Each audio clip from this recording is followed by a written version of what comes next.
from two parts. One part is the anterior part, other is the posterior part. Anterior part is supplying to our areas for the arms, legs, for our highly specialized movements. You remember that from Uncle's picture, the biggest picture was of the thumb. Okay, that is the supplied by anterior circulation, arm, legs, and higher cortical functions. And we used to assess this aphasia, dysphasias, all are supplied by the anterior circulation. Anterior circulation is mainly arises from the carotid that is divided into two parts. One is external, one internal. Internal enter the brain and supplies the brain. The external is outside. Okay, internal divides into middle cerebral and anterior cerebral. You don't need to memorize the whole this blood supply. Just need to realize that you can whether it's anterior or it's posterior. So if patient will have anterior circulation stroke, the patient will have aphasia, dysphasia. Patient may have weakness of arm, legs. Weakness can occur in the stroke as well, but patient may affect higher cortical function, intellectual functions. Okay, so one example I will give you about this how much the areas are important. One patient came in here in the emergency department. He was doing this driving test. Okay, and started to have fits. Only right arm fits. He was having a right distal part of the arm, like his elbow and his wrist was moving like that in a vigorous way. It was moving, and then it started moving up to the shoulder. Over normal shoulder go as back as his shoulder was moving like this.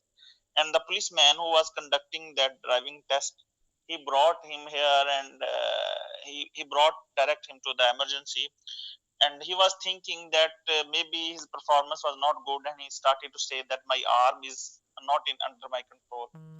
So our consultants saw the patient, and because of the communication barrier, he misunderstood, because consultant was Arabic and patient was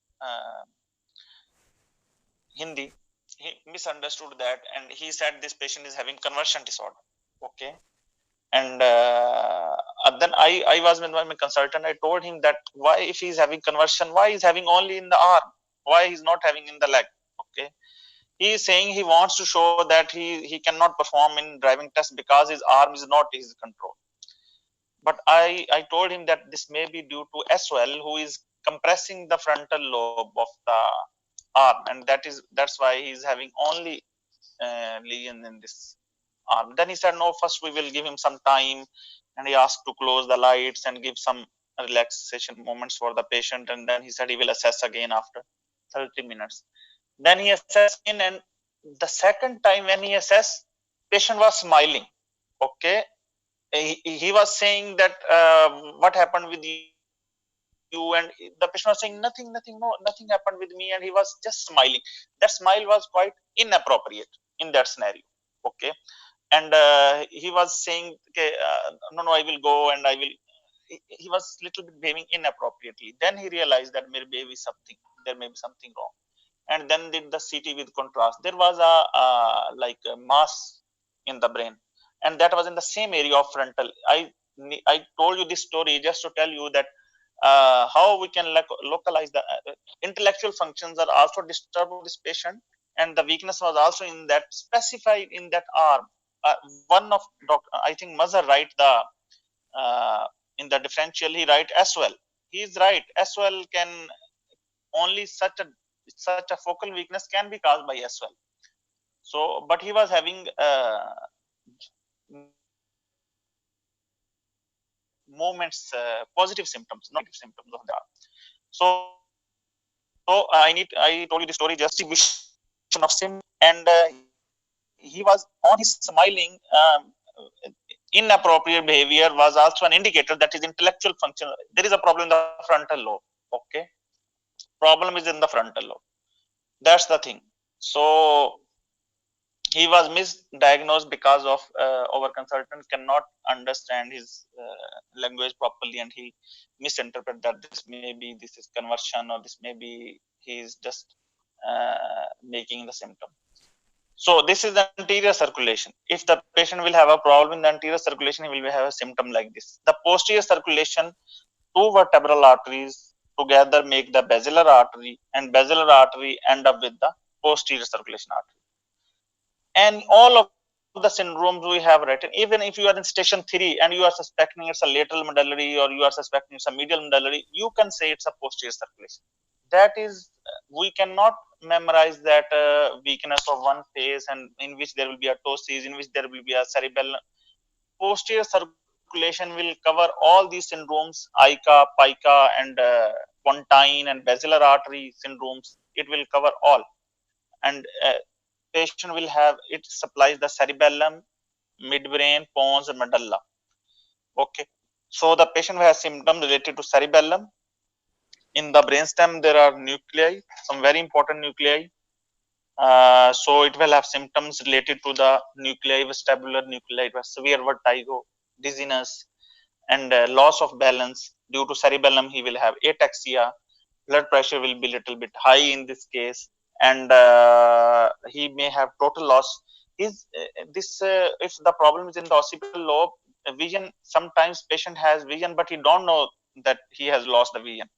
He is refusing that, he is, because the perception problem is in the perception. Or he may have a gun tunnel pupil, not a any very macular sparing, he can see in a very small tunnel, like a barrel of a gun. When we see through a barrel of gun, like this, he has a vision. And diplopia he may have. Oscillation, sometimes they are saying any eye is seeing something.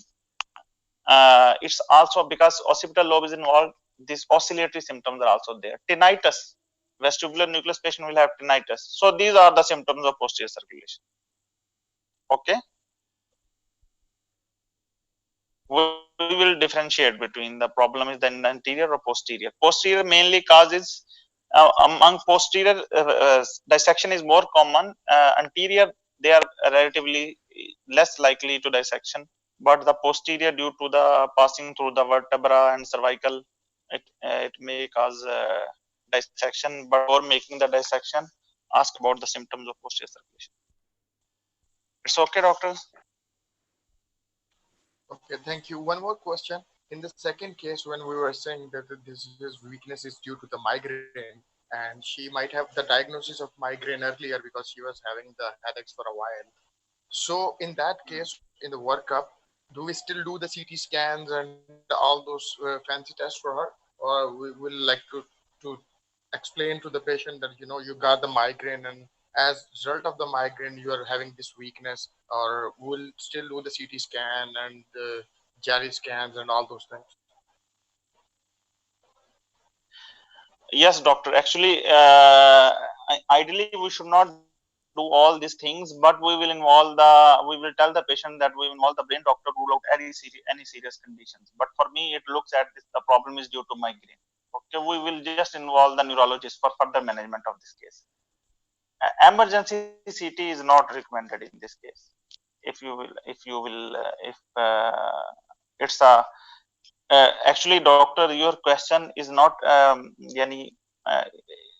my answer is not a scientific answer, because in scientific we cannot, I can be very sure that no, not at all, CT is not needed. But it's a, like, according to the situation. If I will be in that situation, I will say that. But what the examiner think, I cannot tell exactly about this case, because if you will read the books, in books there is CT is only to rule out other conditions, not to diagnose the hemiplegic migraine. And there is also something about the antiplatelet therapy. There are recommendations. Some are recommending that aspirin should be started. Some are saying that in this case aspirin no beneficence. So in that things I am not so sure.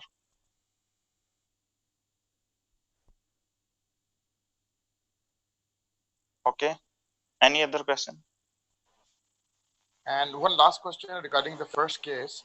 That was an infective endocarditis case that you were saying, and but the patients were also saying that he feel feverish, like a little bit hot.